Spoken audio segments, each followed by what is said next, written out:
The number one reason why our children have come so far and worked through so many challenges has been their individualized plan. So, whether it be a 504 or an IEP, just having the plan isn't enough. You've got to have the right plan with the right accommodations that work for your individual child. Because I have extensive experience working with IEPs and 504s, I developed a system. I guess you could call it a hack. Although a hack makes it sound kind of illegal. And this is not illegal. In fact, schools love this methodology because the process I'm about to share with you helps schools to understand your thought process and what you believe will help their child in advance of meetings. And it all helps the meetings go so much smoother. And it helps the team collaborate with you so your child gets not just the accommodations, not just the supports, but the right accommodations and the right supports. And we ensure that they get implemented. So in the end, it's a win-win. Everybody wins. So I'm going to jump right in and show you this system so that your child gets the help that they need. But I want to tell you what I'm going to show you is part of my IEP 504 Parents Workbook Action Plan. And you can get this 11-page document completely free just by finding the link down in the notes or typing in action in the comments. I'll make sure you get it. But before I jump in and show you exactly what's in this document that's going to help you, I want you to know the 4 main steps. First, identify the target areas, the specific areas that your child is struggling with, and try to be specific. If your child already has an IEP or a 504, it's probably listed right within it. Second, I'm going to show you how to find the right accommodations for your child, because just finding a whole list of accommodations is not going to amount to a hill of beans. No pun intended, as my last name is Hill. And third, we're going to take those accommodations and we're going to organize them in a system, because number 4 is we're going to share the right accommodations with the school in advance of the meeting so that they know what you're thinking and they can collaborate with you to make sure that your child gets the right accommodations. Find this link below or just type action into the comments. I want to make sure you get it. Okay, in your workbook, as you go through, obviously there's a table of contents and there's an introduction explaining it. I'm going to stop here. This is the roadmap to success that I talked about already. So the first part is identify the target areas. Then we're going to move into the right accommodations, not just any accommodations. You want the right accommodations and supports for your child.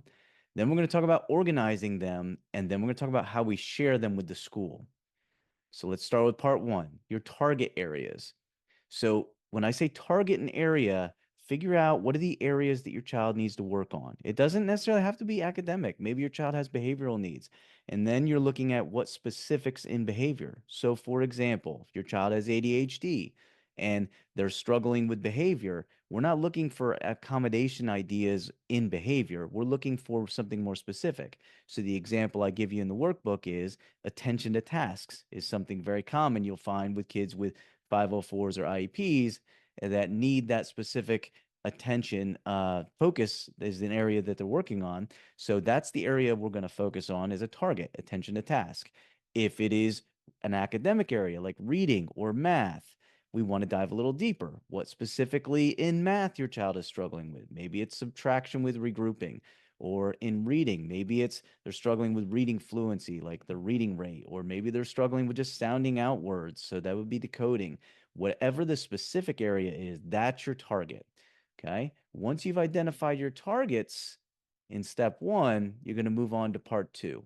And in part 2, I want to talk about how you find accommodations. Okay. There's really 2 options for you. The first one's pretty basic, but I give you a pro tip that will really help you.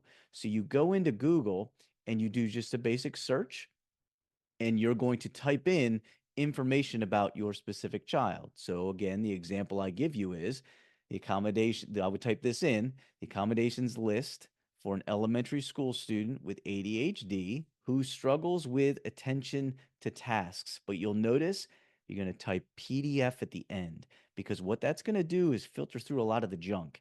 And you're going to end up with something that is much more focused towards what you're going to need, because it's probably going to be a PDF from a school system, a psychologist, an educational institution.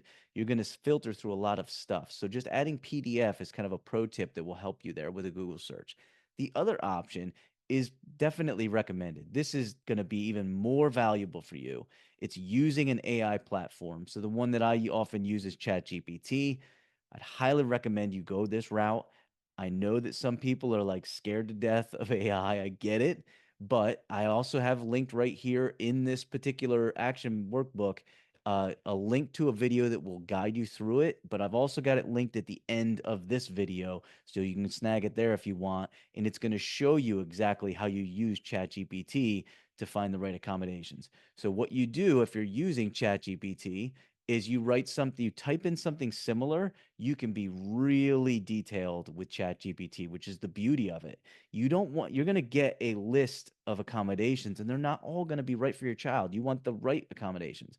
So the example I give you is you type in create a list of possible accommodations for a second grade student with ADHD who struggles with attention to tasks. And then you're going to get bing, bing, bing, bing, bing, bing, bing. You're going to get a wide variety. And you don't use them all. You look at that list and see, are there any there that will actually help your child? And you don't need a ton. You need to focus on just the ones that you think are right. So think about your child and their individual brain. What is their academic area they need to work on, or what's the behavioral area they're working on, or what's their social skill they're working on? Which one do you think would be most helpful? Okay. Then we're moving on to part three. In part three, we're going to take that target area. We're going to list the accommodations that you think, yeah, I think so. This might work, or this one could work. And we're going to list them here in the box below the target area. So you see, I've got them outlined in all the target areas. Okay. But the process here is looking at your options, kind of like your brainstorm list, and just circling and picking out the right ones that you think are going to be the most helpful. You might not know, and that's okay, right? That's the purpose of this. You're going to communicate this with the school-based team, and they're going to have input too, and they're going to say, I'm not sure that that's going to work because we've noticed this, but they're going to say, ooh, this is a good idea. We could also tweak it this way, or we like it just the way it is. This is a great idea. So the idea here is you're not going to mandate these things to the school. You're offering up some suggestions from what you noticed. Maybe your child has done something really well in an extracurricular activity and the school doesn't know about it, like a coach or a music instructor or someone who's in charge of theater, anyone in the community who works with your child, you've noticed, or even yourself at home, you've noticed certain things that are helpful with your child. This is your opportunity to communicate with the school, which moves us to the part four. And that's actual sharing of your accommodations. So you take your specific accommodation that you want, and then you're going to list it out here. And just this is really for you, like the notes to help you with developing an email. That's the last part. So you're going to organize your thoughts on how you want to share this with the school. Now, the last part I will talk about, and I go much more detail in all these pieces in my mini course. If you're interested in that, feel free to just hit me down in the comments and let me know, and I'll be able to get you that. But the mini course is going to tell you, please be careful with emails because sometimes, and maybe you've got an email before where you're like, I'm not sure the tone of that. You do not want to be what I call a flamethrower parent. That's the parent who sits down and just lets out all the demands. You're going to do this, you're going to do this, you're going to do this.